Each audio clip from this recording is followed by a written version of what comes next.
Chapter 1. The small Ford Fiesta had been parked between the large blue spruce and massive boulder since nightfall. It was their spot, secluded and hidden from the main road. They'd used it many times before and had grown confident few ventured to this remote section of the lake, which was why they'd selected it many months back. The smell shrouding the air around them was an obnoxious chemical odor that could burn the lining in your nose, a byproduct of their chosen career path. The openness of their locale managed to mitigate some of the stench, but not all.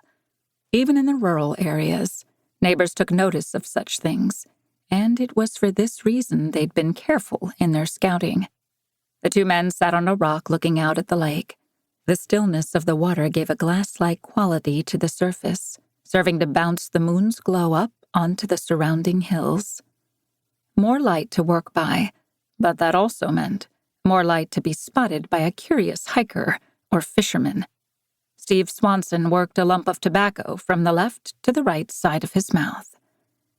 "How long we been going at it?" "Do I look like a damn clock to you?" Barry Munson shook his head. He was the older of the two by 4 years and had somehow become the de facto leader of their operation, a clout he used with increasing frequency to verbally abuse the younger man. "It was dark when we started. Darker now. If you're so damn concerned about the time, get a watch. If you had one, then you wouldn't have to ask me every time we took a break." Swanson pulled off his red paisley bandana. Even in the crisp, cool autumn night air, sweat had pooled around the undercarriage of his nostrils. Making the devil's brew, as he called it, was hard work. His wire-thin mustache was moistened, glimmering like morning dew on a wheat field. He wiped at it absently, transferring the glisten to his forearm as he sought to find a comeback to Munson's latest taunt. Nothing witty came to him. Nothing ever did. If he was ever to work up the nerve to talk back, it would most likely end with him catching a beating from the bigger man.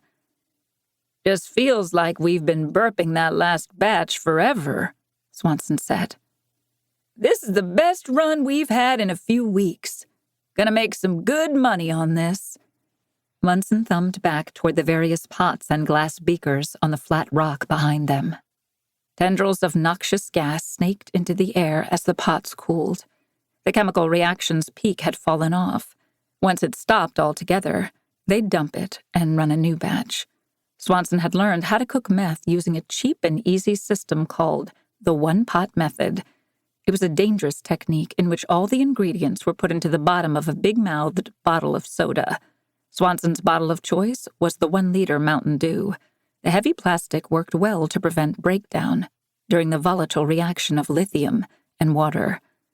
During the reactive process, a good cook must learn to feel the pressure within by gently squeezing. Like a good chef can press a steak on a grill and know whether it's medium or well done, a meth cook needs to have the same ability and know when to burp the bottle by opening the cap at the proper interval to release the gas. Swanson's inability to master this technique is what had indirectly brought Munson and him together. About a year ago, Swanson had been doing the one pot in the woods behind the town's post office when the bottle he was using exploded. The lithium-infused water burned the left side of Swanson's face and hand. When he woke in the hospital several hours later, he was shocked to find he'd been handcuffed to the metal arm of a medical bed. Apparently, the local deputies didn't take pity on the burned man.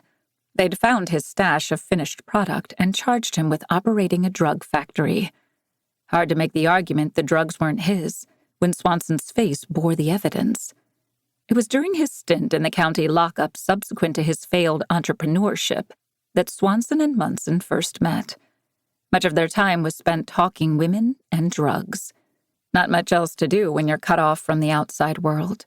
Bonding over their mutual love of crystal methamphetamine, the two would spend hours discussing the best methods for cooking. Comparing epic highs was another pastime, as each tried to outdo the other's story of drug-induced euphoria. Swanson got out a few weeks earlier than Munson, but the two promised to keep in touch. Swanson kept his word, and when Munson was released,